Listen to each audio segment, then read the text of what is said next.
आज बनवणार आहे बघा मी कारल्याचा ठेचा। त्यासाठी कारले मी धुवून घेतलेले आहेत आणि कारले घेताना असे देठाचे घ्यायचे बघा, तर जास्त कडू लागत नाहीत। कारल्यावरचं पहिला असं काढून घ्यायचं। कारल्यावरची सालवरची काढून घेतलेली आहे बघा। आता याचे तुकडे बनवायचे। मागचा पुढचा देठ काढून घ्यायचा, असे तुकडे बनवायचे।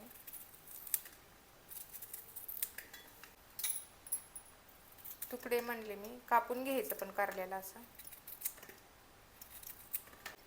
याच्यामध्ये जे बिया असतात ना, ते बिया काढून घ्यायच्या।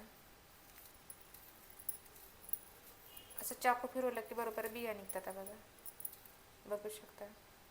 बिया बाहेर काढायच्या। कारल्यामधल्या बिया काढल्या बघा मी सर्व। चला आता तुम्हाला दाखवते ठेचा कसा बनवायचा ते। पाटा घेतलेला आहे मी। कारल्याचा ठेचा म्हणजे असं ठेचून घ्यायचं कारल्याला।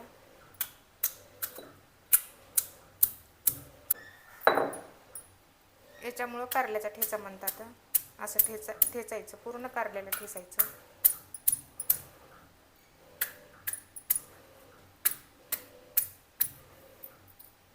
कारले ठेचून झालेली आहेत, याला असं पिळून घ्यायचं बघा। पूर्ण पाणी काढायचं याच्यातलं।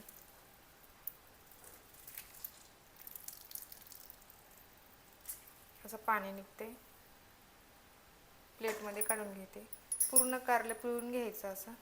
कारल्याला पिळून घेतलेलं आहे। मीठ टाकायचं,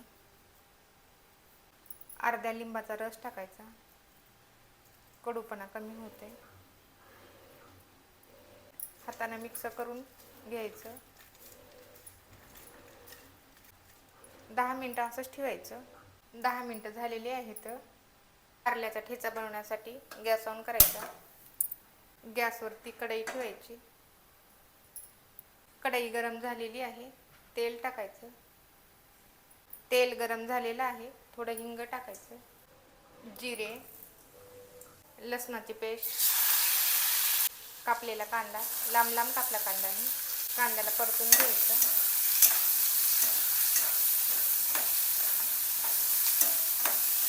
ठेचलेले कारल्याला पिळून घेतलं मी, हळद मीठ लावल्याच्या नंतर परत एकदा परतून घ्यायचं। कांद्याला जास्त लाल होऊ द्यायचं नाही। थोडी हळद, थोडं मीठ परतून घ्यायचं।